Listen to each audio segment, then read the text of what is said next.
آج آپ کے سامنے ایک انتہائی دلچسپ کہانی لے کر آیا ہوں کہ جس کا موضوع ہے سرحدوں کے پار۔ اس کہانی میں ہم دیکھیں گے کہ سرحدوں کے پار زندگی کس طرح کی ہوتی ہے، کیسے لوگ اپنی خواہشات کو بیچتے ہیں اور اپنے عزیزوں کے لیے خوشیاں خریدتے ہیں۔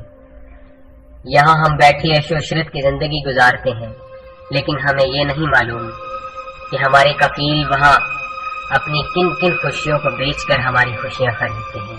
اگر اس بات کا اندازہ ہو جائے تو ہماری روح کانپ اٹھے۔ تو آئیے کہانی کی اور بڑھتے ہیں۔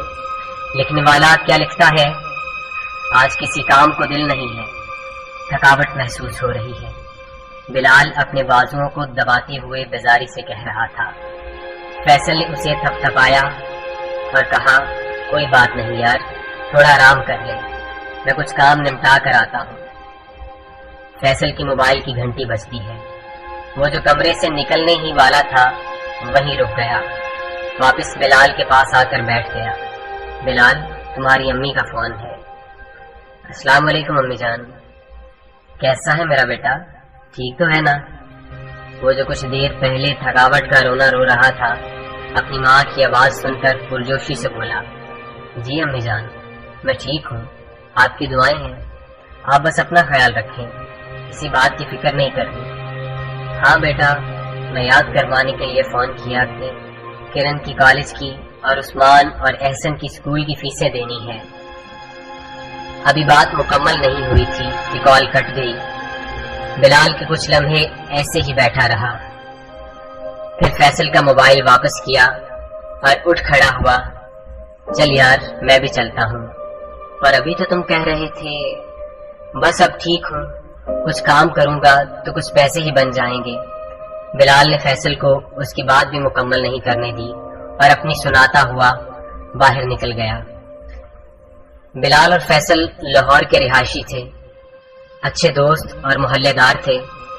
بلال کے 4 بہن بھائی تھے۔ بلال کے ابو کسی فیکٹری میں ملازم تھے۔ جیسے تیسے گھر کا گزر بسر چل رہا تھا۔ اس کی امی بہت اچھی سمجھدار خاتون تھی۔ بلال ان کی پہلی اولاد تھا، سب کا بہت لاڈلا تھا۔ ننیال ددیال سب بہت پیار کرتے تھے۔ سب کے آگے آس پاس ہونے کی وجہ سے بلال گھر میں کم ہی نظر آتا تھا۔ ایک ہی محلے میں عرصے سے رہتے ہوئے آس پاس کے لوگ سب واقف تھے۔ سب اس کی امی کو رانی کے نام سے جانتے تھے۔ پھر ان کے ہاں ایک بیٹی پیدا ہوئی، رحمت آن پہنچی تھی، اور بلال کو ملنے والا پیار بھی بٹ گیا۔ بلال کی بہن کا نام کرن رکھا گیا۔ اس کے آتے ہی گھر کے حالات کچھ بہتر ہوئے۔ بلال کے ابو کسی اچھی جگہ کام کرنے لگے۔ بلال کے اسکول جانے کی عمر بھی ہو گئی۔ روتے اسکول جاتا تھا، پڑھائی میں انتہائی نکما تھا۔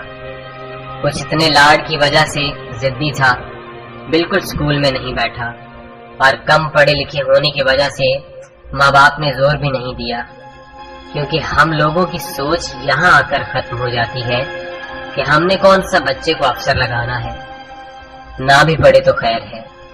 بس ایسے ہی کھیلتے کودتے گلیوں میں گھومتے بڑا ہو رہا تھا۔ کرن کے بعد بلال کے 2 بھائی بھی اس دنیا فانی میں آئے۔ بلال اپنے علاقے کے چپے چپے سے واقف تھا، اور اس علاقے کا ہر شخص بلال کو جانتا تھا۔ بلال کے ابو نے خوب محنت کی، سب بچوں کو اسکول داخل کروایا۔ کرن پڑھائی میں بہت لائق تھی۔ جہاں امی اپنے بچوں کی کامیابی سے خوش تھی، وہیں بلال کا فکر بھی لاحق تھا۔ اس کے ابو روز روز اب اسے کام کا کہنے لگے کہ میرے ساتھ چلو، میں کام کرتا ہوں وہیں تم بھی کام کر لو۔ وہ کسی کی بات سننے کو تیار ہی نہ تھا۔ اچانک سے ہی اس کے ابو ان سب کو اکیلا چھوڑ کر اپنے خالق حقیقی سے جا ملے۔ بلال بہت رویا اس دن۔ وہ آنکھیں جو کبھی گھر والوں نے نم نہ ہونے دی تھی، وہ آج زاروں کے تار روئی تھی۔ اس ایک پل نے بلال کی زندگی بدل دی۔ کل تک کسی بھی بات کی فکر نہ کرنے والے کو اپنے گھر والوں کا غم کھانے لگا۔ گھر کی ساری ذمہ داری بلال کے کاندھوں پر آ گئی اور مزدوری کرنے لگا۔ ایک دن اس کی ماں نے بلال کو پاس بٹھایا، کہنے لگی، فیصل کام کے لیے ملک سے باہر جا رہا ہے۔ میں چاہتی ہوں کہ تم بھی جاؤ، آگے بہن کی شادی بھی کرنی ہے، بھائیوں کی پڑھائی ہے، اور میں کیا کروں گا جا کر؟ بلال اس حق میں نہیں تھا جیسے کچھ بھی کرنا، کوئی بھی کام کرنا، پر تب تک مت آنا جب تک اپنی چھت نہ بن جائے۔ کچھ پیسے امی نے جوڑے تھے، کچھ ادھار لیے، جیسے تیسے انہوں نے بلال کو سعودیہ بھیج دیا۔ شروع میں بلال گھر فون کرتا، بہت روتا تھا، امی جان میرا دل نہیں لگتا ہے، امی جی مجھ سے یہاں کا کھانا نہیں کھایا جاتا۔ امی بہلا دیتی کہ کچھ دیر کی بات ہے بیٹا۔ وہ دن رات محنت کرنے لگا، دن میں ڈرائیونگ، رات میں گارڈ، اور کبھی کبھی کوئی چھوٹا موٹا کام بھی دے دے کہ ہمارا کمرہ صاف کر دو، وہ اس سے بھی گریز نہیں کرتا تھا۔